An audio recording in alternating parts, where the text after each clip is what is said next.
नमस्कार दोस्तों, स्वागत है आपका हमारे नए YouTube channel MS Yadav IAS GS academy पर। आज मैं अपना विश्व भूगोल की जो हमारी श्रृंखला चल रही थी, मैं उस भूगोल की विश्व श्रृंखला को लेके आया हुआ हूँ। और मैंने कहा था कि लगातार हमारे अब वीडियो आते रहेंगे।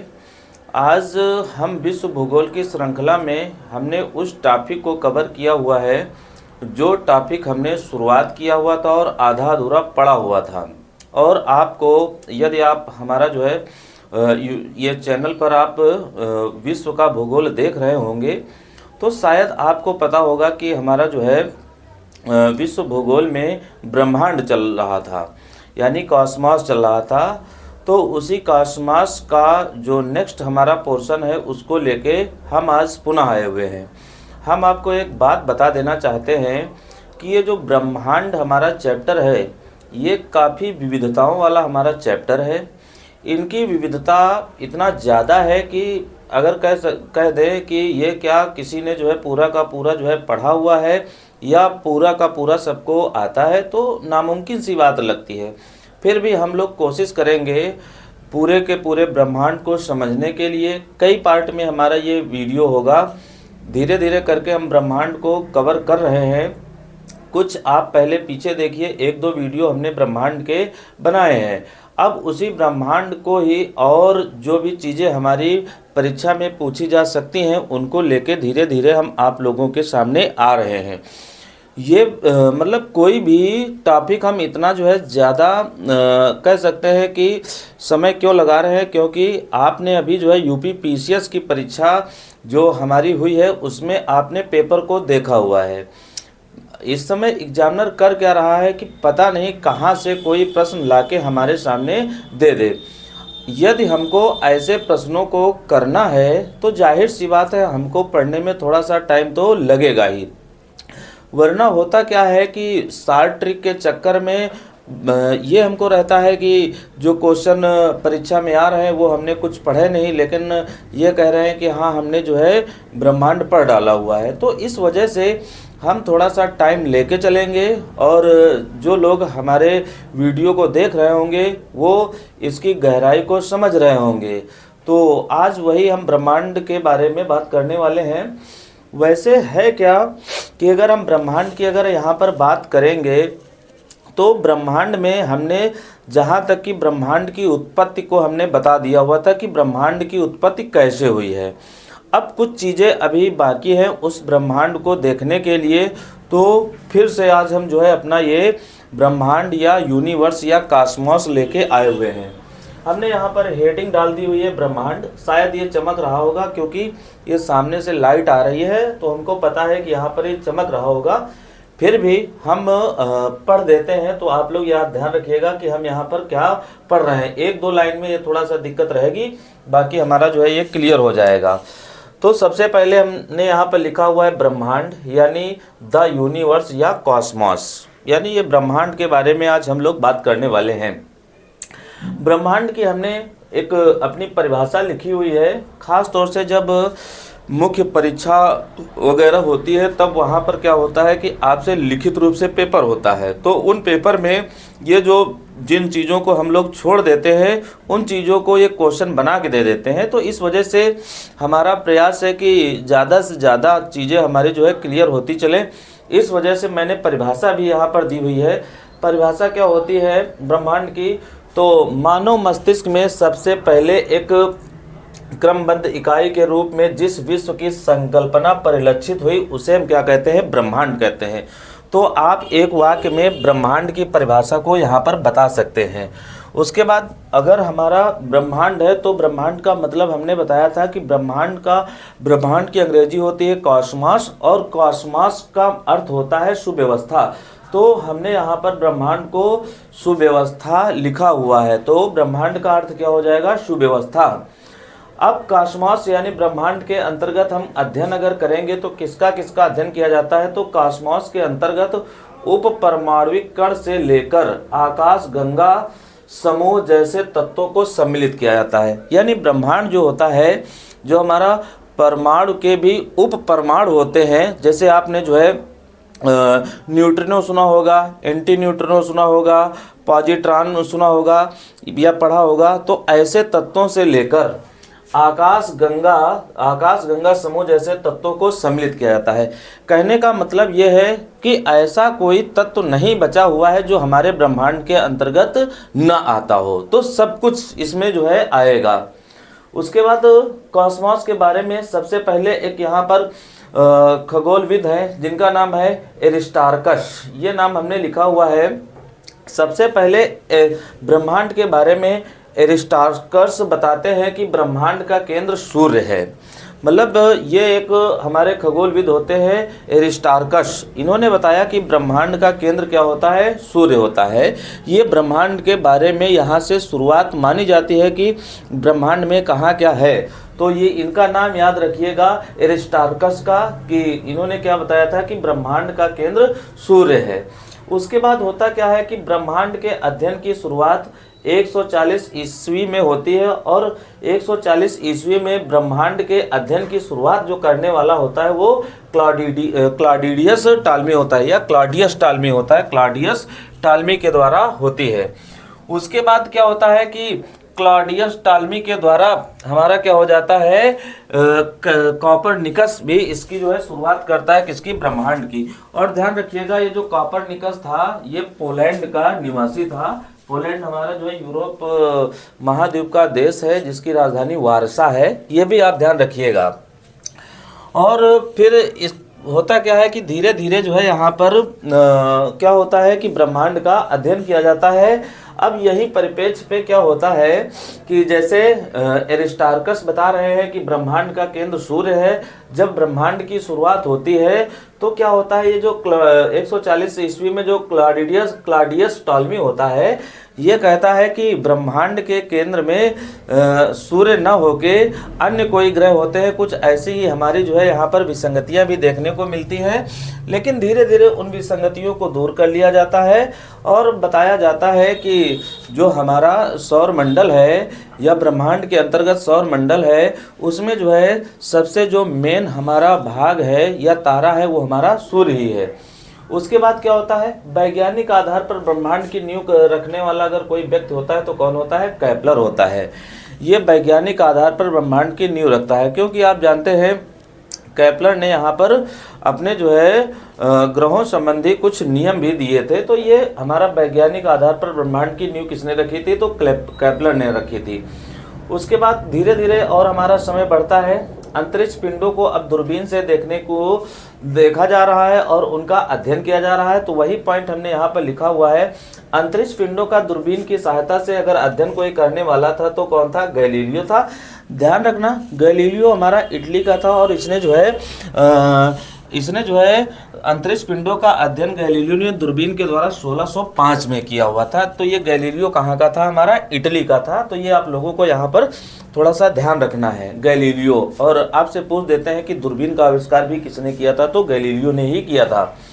अब जब इतना होता है तो एक प्रकार से होता क्या है कि अब ब्रह्मांड के बारे में पता लगाने के लिए जो खगोलविद हैं उनमें थोड़ा सा रुचि उत्पन्न हो जाती है, क्योंकि जितने भी खगोलविद हैं ये अपना अपना यहाँ पर तर्क प्रस्तुत करते हैं।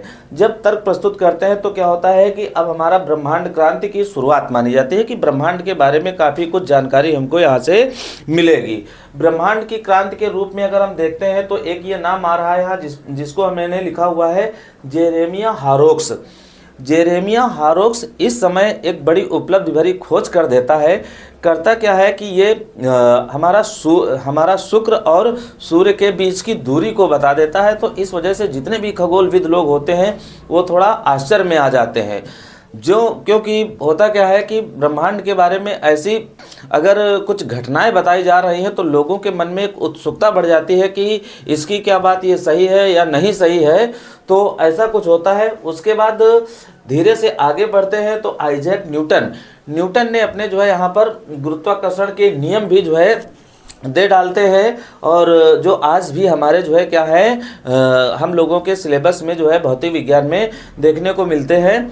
और उसके बाद क्या होता है, ये हमारा विलियम हर्शेल जो खगोलवेत्ता है, ये 1781 में क्या करते हैं, अरुण ग्रह की खोज करते हैं, अरुण यानी यूरेनस की खोज करते हैं, जिससे क्या होता है कि अब खगोलविदों की ब्रह्मांड में और दिलचस्पी बढ़ जाती है। तो ये हमारा जो है क्या होता है, ब्रह्मांड की क्रांति यहाँ से शुरू हो जाती है। अब उसके बाद क्या होता है, जैसे हमने पीछे आपको बताया हुआ था कि हमारे जो ब्रह्मांड में हैं बहुत सारे जो है आकाश गंगाएं हैं। तो सबसे पहले आकाश गंगा का चित्रांकन करने, सबसे पहले आकाश गंगा को अगर किसी फिगर के रूप में या चित्रांकन के रूप में स्पष्ट किया था तो ये नाम इनका ध्यान रखना है, हार्लो शेफाली।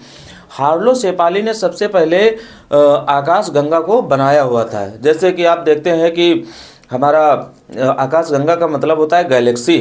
तो एक मोबाइल हमारा आता है सैमसंग गैलेक्सी, जब हमारा वो स्विच ऑफ होता है, जब हम उसको ऑन करते हैं तो आप देखते हैं कि उसमें बहुत सारे तारों का जो है एक समूह होता है, झुंड होता है, उसी को हम क्या कहते हैं, आकाश गंगा या गैलेक्सी कहते हैं। तो हमने यहाँ पर आकाश गंगा को बता भी दिया हुआ है कि अनगिनत तारों के समूह को हम क्या कहते हैं, आकाश गंगा कहते हैं। कुछ इस तरीके का यहाँ पर जो है ये आकाश गंगा का डायग्राम, ये मान लिया हमारे क्या है, छोटे छोटे जो है ये तारे हैं, मतलब ये बना रहे हैं छोटे छोटे ही, लेकिन हैं क्या बड़े।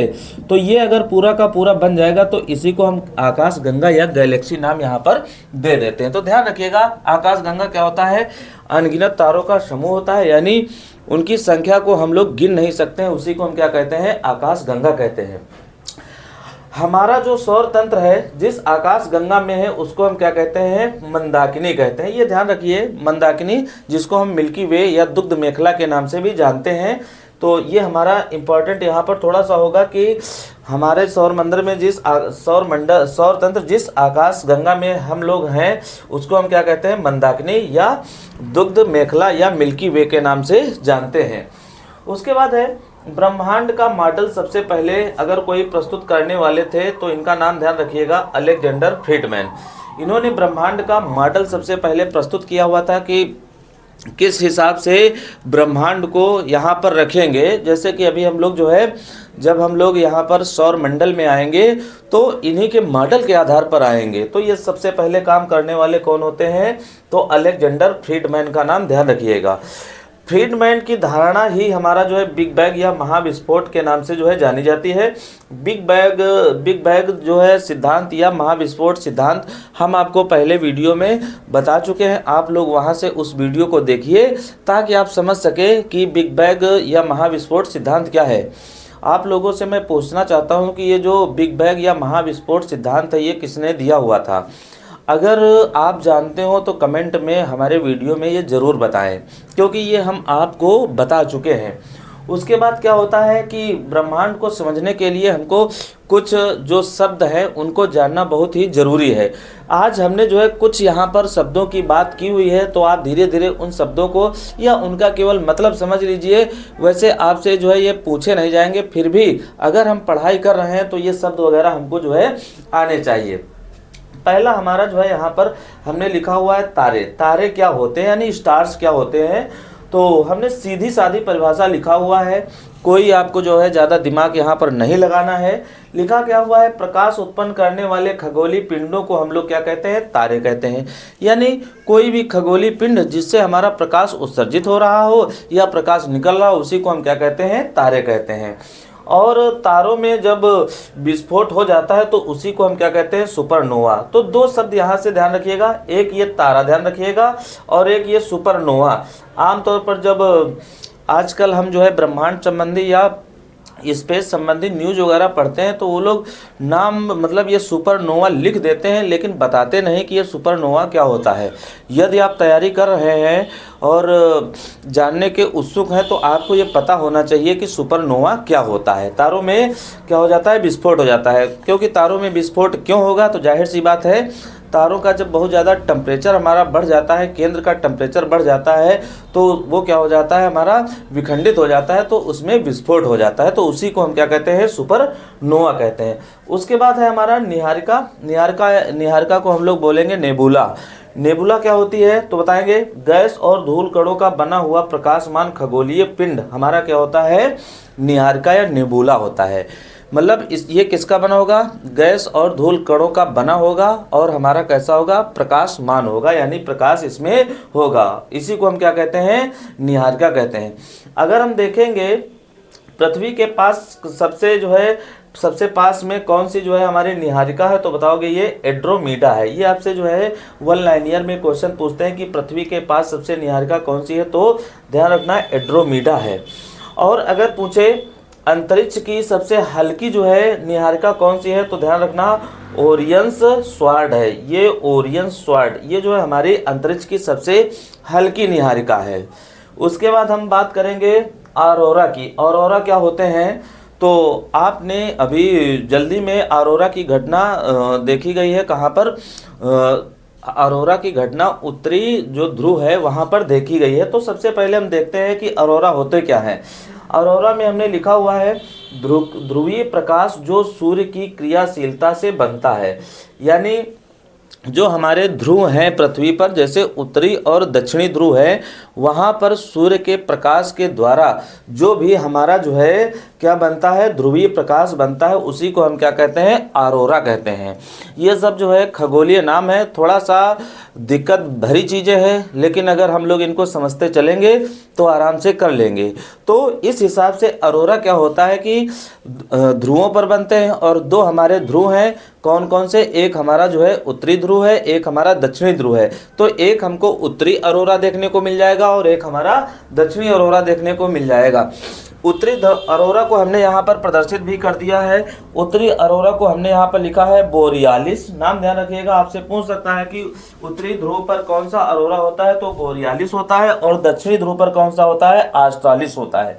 तो ये दो टाइप के जो है ऑरोरा हमारे होते हैं, उत्तरी और दक्षिणी ध्रुवों पर होते हैं। उसके बाद आगे अगर हम चलते हैं तो थोड़ा सा एक और शब्द याद रखिएगा, ये उल्का, या इसी को हम कहते हैं मीटियोर्स। तो उल्का के बारे में हम देख लेते हैं क्या होता है।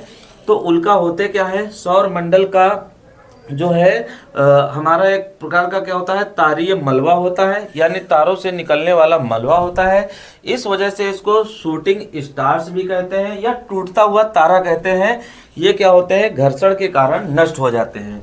जब ये उल्का हमारे क्या होते हैं ऊपर से, यानी ब्रह्मांड से जब पृथ्वी की ओर आते हैं, तो इनमें क्या होता है, ये घर्षण होता है, जिसके कारण ये क्या हो जाते हैं, नष्ट हो जाते हैं। और उसके बाद हमारे क्या होते हैं, उल्का पिंड हो जाते हैं। उल्का पिंड क्या होते हैं कि ये भी हमारा जो है सौर मंडल से, यानी जो है ब्रह्मांड से आते हैं, लेकिन ये जो है नष्ट नहीं होते हैं और ये पृथ्वी पर आके गिर जाते हैं। जब पृथ्वी पर गिरते हैं आके, तो क्या होता है कि हमारा एक क्रेटर बना देते हैं, और कभी कभार क्या होता है कि क्रेटर अगर बड़ा बनता है तो उसमें क्रेटर झील वगैरह का निर्माण हो जाता है। तो ये हमारे उल्का पिंड होते हैं। और ये जो उल्का या उल्का पिंड है, ये काफ़ी स्पीड से गिरते हैं। वैसे इनकी स्पीड यहाँ से लिखने से कोई फायदा नहीं है, 42 किलोमीटर पर सेकंड होते हैं, लेकिन लिखना यहाँ पर नहीं उचित नहीं होगा। तो इनको ध्यान रखिएगा, उल्का या उल्का पिंड, ये उल्का है, अलग है, इनको हम लोग कहते हैं मेटियोर्स, और ये हमारे क्या है, मेटियोरिट्स हैं, उल्का पिंड है, ये नष्ट नहीं होते हैं। उसके बाद एक और यहाँ पर आपको शब्द देखने को मिलेगा जिसको हम लोग बोलते हैं बोलाइट। बोलाइट क्या होते हैं, जब यही उल्का पिंड वगैरह जब आकाश में फटते हैं तो इनको क्या कहते हैं, बोलाइट कहते हैं। और जब ये आकाश में फटते हैं तो बहुत तेज से ये ध्वनि इनमें उत्पन्न होती है, इस वजह से इनको क्या बोला जाता है, बोलाइट बोला जाता है। उसके बाद बहुत इंपॉर्टेंट है, ये क्षुद्र ग्रह यानी एस्टेरॉइड्स हैं। आपने पढ़ा होगा कि एस्टेरॉइड्स वगैरह जो बनते हैं मंगल और बृहस्पति के बीच में बनते हैं। और ये उल्का पिंड क्या होते हैं कि हमारी पृथ्वी पर कभी कभी जो है ये गिरते भी हैं। कुछ उल्का पिंडों के हमने नाम यहाँ पर लिखे हैं, वैसे ये 4 नाम हमने यहाँ पर लिखे हुए हैं। इन 4 नामों में केवल ये वाला साइरस इंपॉर्टेंट नाम है, फिर भी हम देख लेते हैं कि कौन कौन से क्षुद्र ग्रह हैं। तो एक तो हमारा है 944 हिल्डागो, और दूसरा हमारा है 2060 चिरान, तीसरा हमारा है साइरस, और चौथा हमारा है फोरवेस्ट्रा। ये 4 जो है आपको कम से कम क्षुद्र ग्रह एस्टेरॉइड्स पता होने चाहिए। तो आज ये हमारा जो है ब्रह्मांड में कुछ जो जानकारी है, जहाँ से आपको यदा कदा मतलब क्वेश्चन मिल सकता है। हरदम तो यहाँ से क्वेश्चन नहीं मिलेगा, लेकिन यदा कदा क्वेश्चन यहाँ से मिल सकता है। तो आज आप लोग जो है इतना जो भी कुछ आप लोगों को इसमें आता हो तब ठीक है, अगर नहीं आता है तो आप लोग इससे कुछ ना कुछ नोट कर लीजिए। बाकी एक दो अभी वीडियो हमारे जो है ब्रह्मांड संबंधित जानकारी के लिए आएंगे, उसके बाद हम लोग जो है सौर मंडल चालू करेंगे, तब देखेंगे कि कौन कौन से ग्रह हैं, उन ग्रहों के क्या लक्षण है, इस हिसाब से हम यहाँ पर बात करेंगे। बाकी जो है आप लोग हमारा वीडियो देखिए और शेयर भी करिए। Thank you.